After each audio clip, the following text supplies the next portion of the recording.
Welcome to the Christian Life Coach Collective. I am your host, Laura Malone, and we're here to talk about life coaching, entrepreneurship, leading yourself well, and lots of spirit-led life and business strategies. So thanks for joining me on this journey, and let's jump into today's episode. Okay, seriously, what a fun time of year. Quarter one means you have to think about taxes. It's fantastic, right? You have to be able to self-coach through all of this, because the reality is that we all know tax time is coming, but I think we compartmentalize it somewhere in our mind so we don't have to think about it and be so stressed out until we absolutely have to be stressed out. But I think that the truth is that if we would just prepare ahead of time for what we'll need to do, then the first quarter of the year isn't so big and scary. And I know you can do this. You do hard things. We're in it together. So I'm going to give you a little disclaimer here and say that nothing I am sharing is meant to be legal advice, or not even accounting advice. I'm sharing the framework of what I think I know, and I'm definitely not telling you what to do. So you should always seek counsel from a CPA and never trust me. Okay, there you go. There's my disclaimer. So as a self-employed business owner, if you have just started your business and you're not really sure what taxes look like, you basically pay income tax, but also pay self-employment tax on top of that. I think the rate is 12.4% for Social Security you're paying and 2.9% for Medicare right now. But I have heard that you can write off half of your self-employment tax to reduce taxable income. So make sure you check with your tax preparer to see if you can actually take advantage of that. Again, not telling you what to do. You can Google everything I'm going to share here. You can find out everything you need to know on the IRS website, but I wanted to put it all in one place for you here to give you an idea of what you're looking for when you do go looking. So there are standard deductions, and then there's itemized deductions when you do taxes.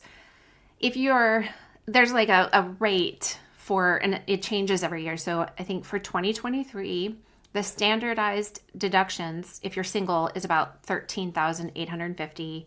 If you're married filing separate, it's $13,850.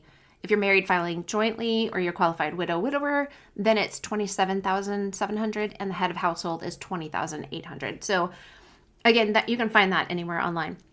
From what I understand, you either go with the standardized deductions or you choose to itemize your deductions. If you have less than the standard deduction amount in eligible expenses, then you're better off taking the standard deduction amount. So let's just say you're single, you start a coaching business, and all of your itemized expenses only equal about $6,000, then you're actually better off using the standard amount of $13,850, because that's a higher amount that you can deduct, right? So why would you itemize all of your expenses if it's less than that? And, of course, a CPA would point that out to you. But I want to talk about some things that you can consider, looking at and deducting. And I recommend if you go into Google spreadsheets, you can actually look at the templates and create a budget from one of the templates. So just type in budget in the search bar of the templates. And there's one that's like an annual budget. And just make it something that is specific to your business. So it's got ideas and examples there already, but you can just adjust it. That's exactly what I did. That's exactly the spreadsheet that I use for all my expenses. There's a tab at the bottom for expenses, a tab for income, and then a summary tab. And it's already got all of the formulas in there. So it totals everything, it calculates everything for you. And then in the summary tab, you don't mess with anything in there, because it takes everything you put in the expenses tab, everything you put in the income tab, and it correlates all of it in a formula that you don't have to figure out, so that you know what you ended up with. And then that's what you would work on throughout the year and bring that to your CPA. Of course, you can do QuickBooks, Wave, all FreshBooks. Like, there's so many different options out there, right?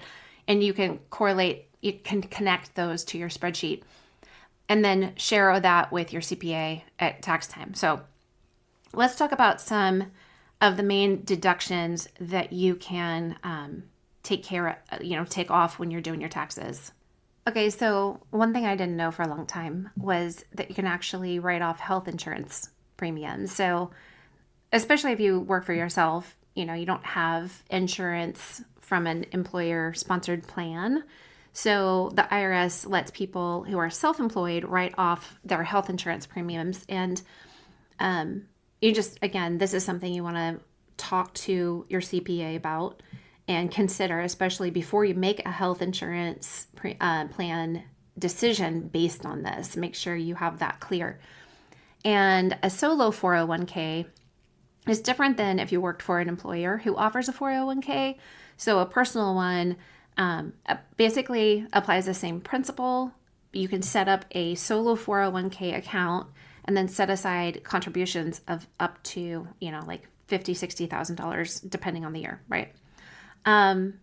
Then there's finance related costs that you should always be paying attention to, like certain fees and expenses that are associated with your home business. Just always file those things. If you get an email with something like a fee related, like even I think it's like all of the costs of ATM fees and things like that, keep them in your spreadsheet and associate them with an expense because you're having to pay for it.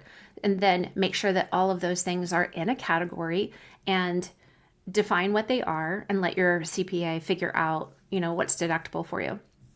Bad debt is a thing that you can write off. Unfortunately, if you have clients that don't pay you, this is just part of the risk of business.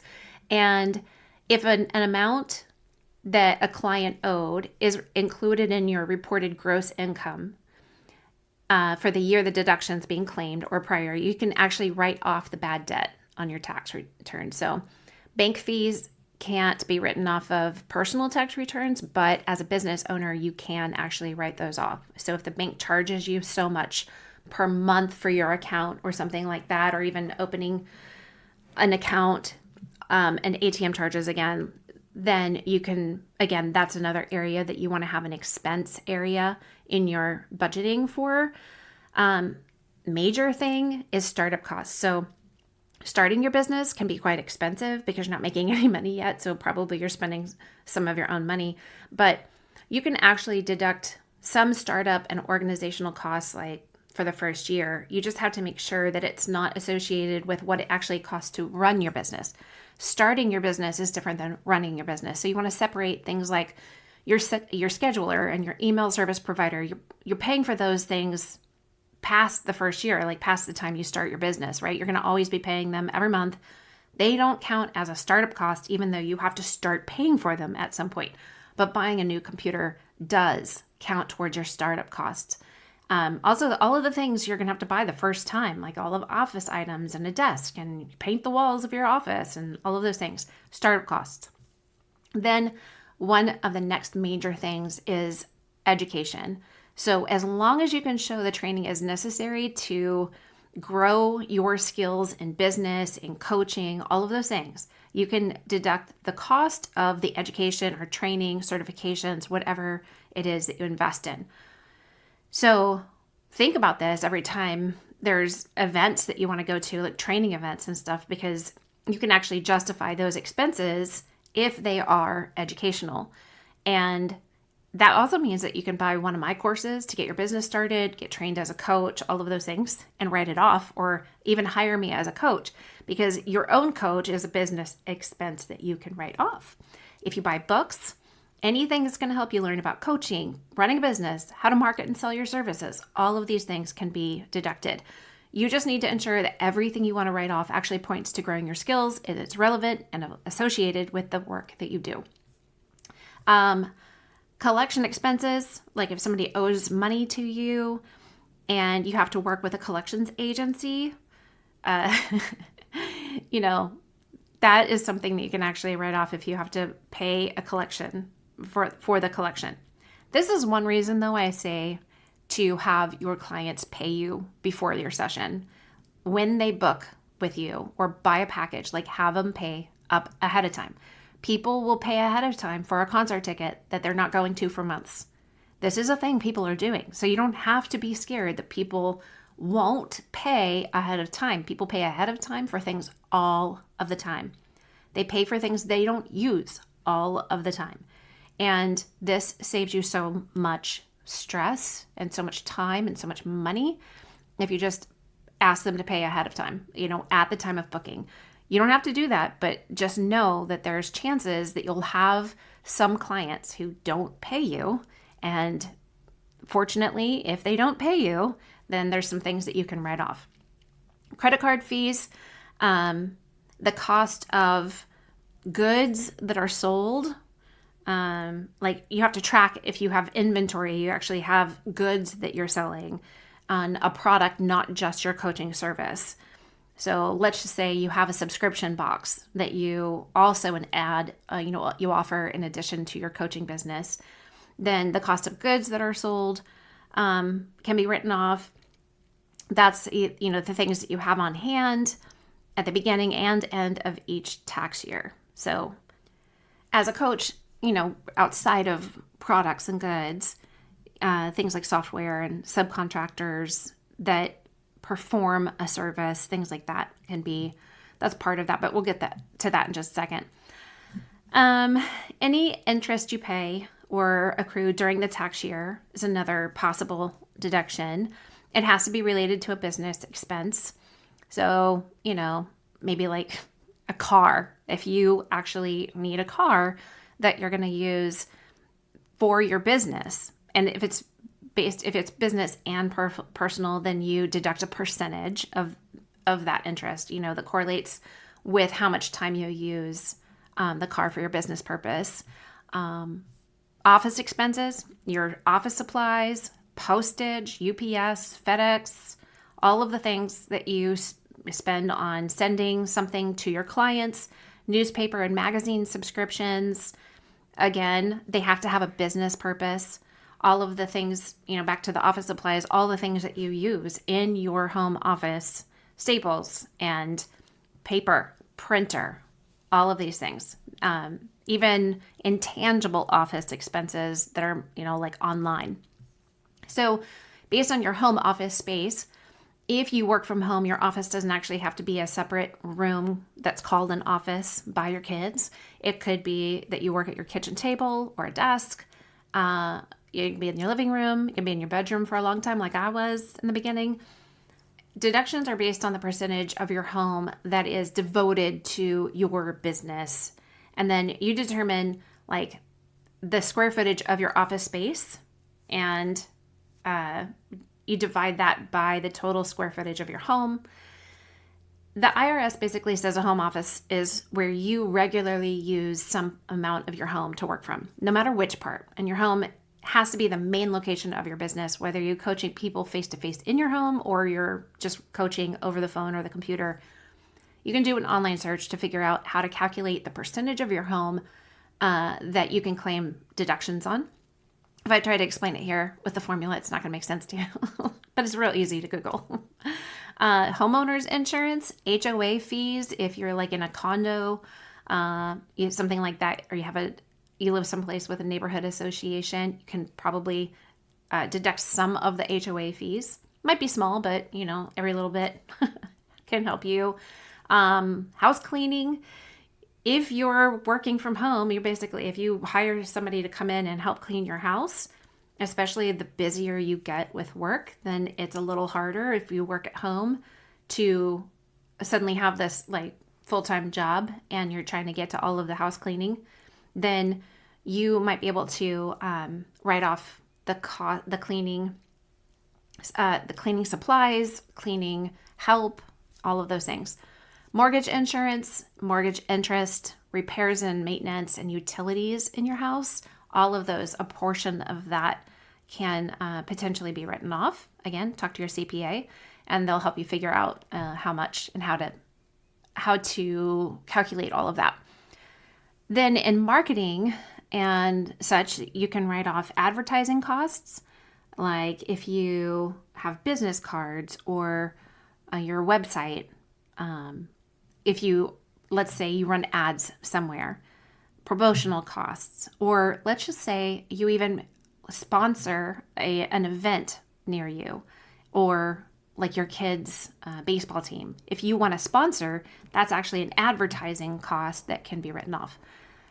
Conferences and events that are related to your business or whatever you do in business as a coach, inside of North America, you can't generally deduct a conference that you go to Italy for, but if you're going someplace inside North America, then you can generally deduct this conference or event that is networking or education or whatever associated with your coaching business.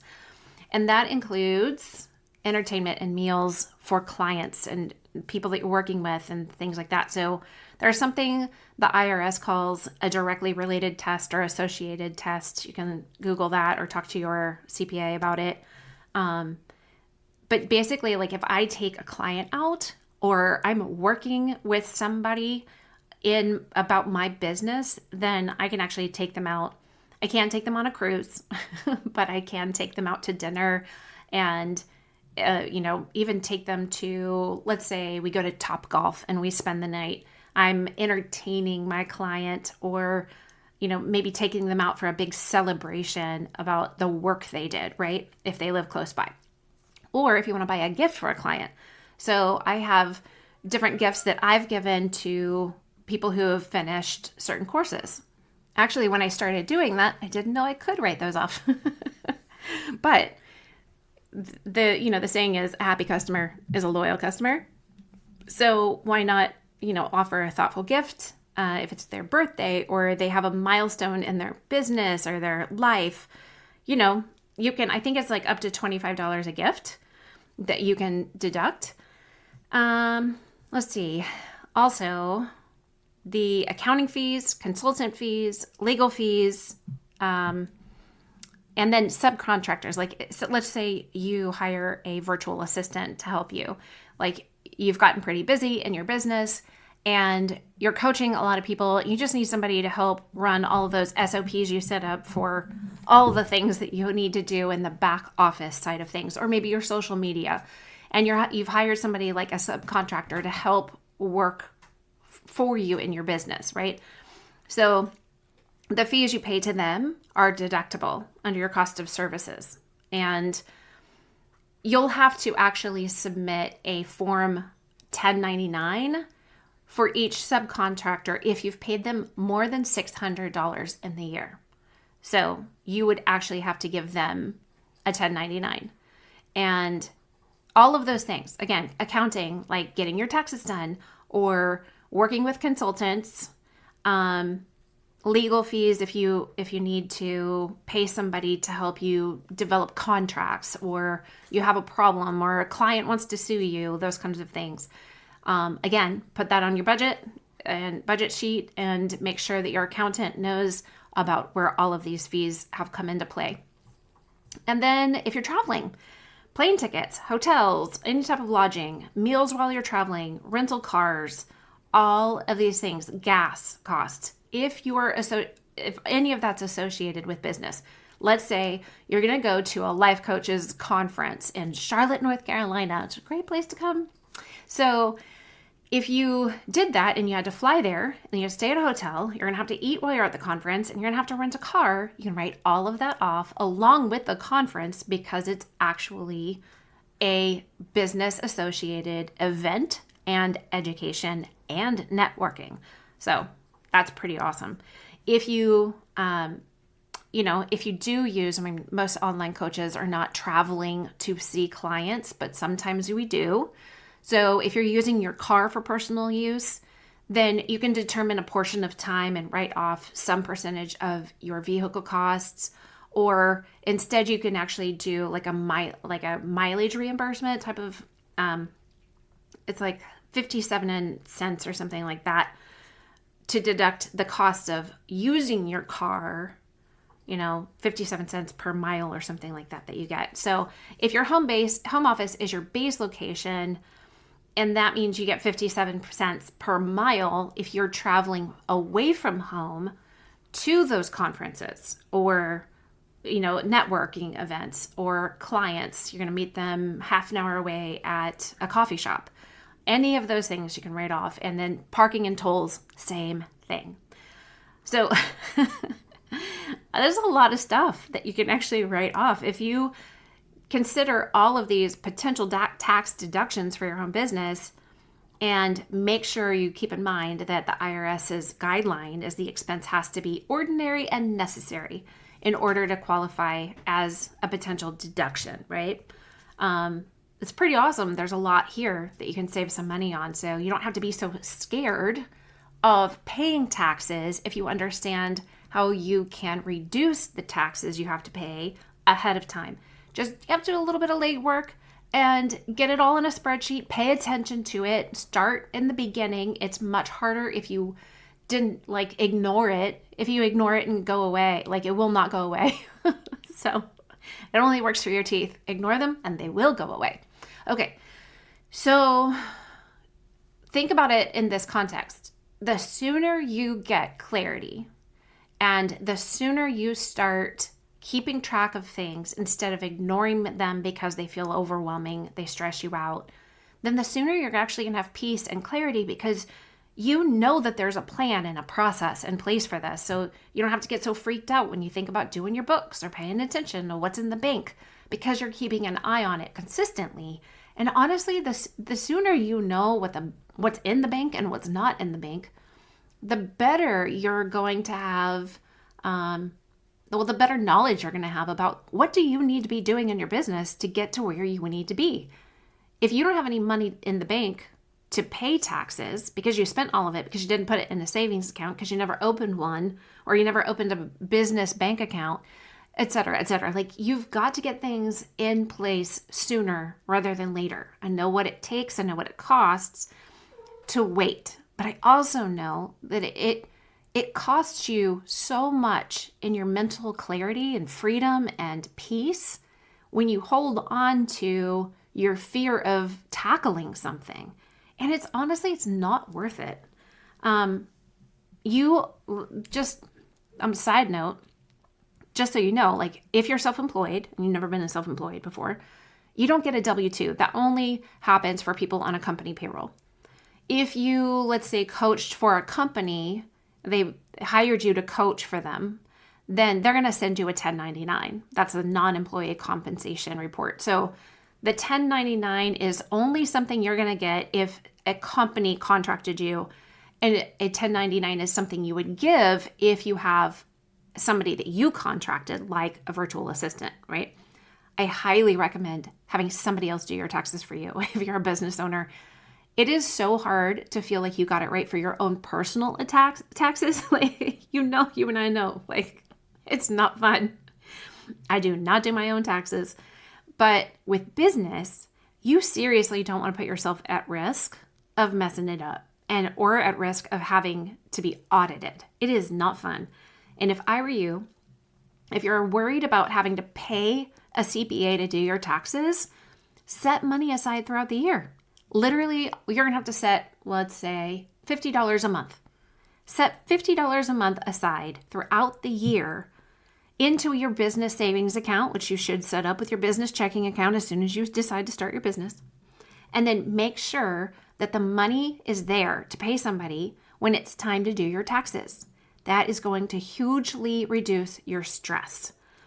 And from what I understand, again, don't quote me, if you had to pay taxes for your business last year, then the following year is when you begin paying quarterly. So as a coach, as a service-based industry, we pay quarterly. But the first year, you don't have to do that. You don't have to worry about it. But again, talk to your accountant. And you can actually ask your accountant for quarterly vouchers to help with that or see how they recommend handling it. I don't think you have to start paying taxes quarterly the first year that you start out. But again, it's why I refer you to talk to your CPA, not take my word for it. But the first year I started my business, first of all, I wasn't making any money. I was just spending it. And I didn't do any taxes at all because I didn't really make anything. I didn't even have an accountant to talk to at that point, and I had no information about what it was like to do taxes or even think about taxes or books as a coach. I was just still trying to figure so much out and duct tape it all by myself. So Here is the point. My goal here is to give you a bird's eye view of what's in front of you and kind of demystify how scary it might be. Tell you, just get a spreadsheet, sit down one day, go through the whole thing, tell yourself, like, I get a reward if I do my books. And you know what? It's not going to take you as long as you think it is. You're afraid it's going to take you like a year to get it done. It's not. The minute you sit down to do it, get yourself prepared, get yourself a nice cup of coffee, and get everything out and put all the distractions away and say, I'm going to get this done and I have an hour to do it. And I promise you can get it done in an hour if you give it the focus. And I did all of mine. When the first time I ever just went through my bank account and I looked at everything that I paid for the entire year. And because the first year, like, there wasn't that much, it didn't take me that long. And I literally put it into a Google Spreadsheets budget template that I still use to this day. So you can do this. It is not as hard. It is not as scary as you are making it out to be in your head. And if you think it's scary in your head, coach yourself or book a session with me. It does not have to be that dramatic. And I understand why it's dramatic in your head, but taxes are really not that scary when you understand, you have a little bit of clarity, you make some committed decisions ahead of time, and you go after it because it has to be done. So just decide that you're in control. You're making this decision to do it, not because anybody's making you do it. This is going to be a win for you. If you have to pay taxes, guess what? It's a great thing because it means you made money, and go you, right? Okay, all things are possible and everything is figure outable. So I'm with you in it. And let me know in the Christian Life Coach Collective Facebook group. Jump in there. Let me know what you are thinking, feeling about doing your taxes. And if you have questions in there, maybe we can help each other out. Okay? Talk to you later. Hey friends, don't forget to jump into the Christian Life Coach Collective Facebook group if you haven't already, so you can connect with like-directed people and get free resources and ask for feedback, all the things that are going to help support you on your calling as a coach. I hope to see you in there, and don't forget to subscribe to the show.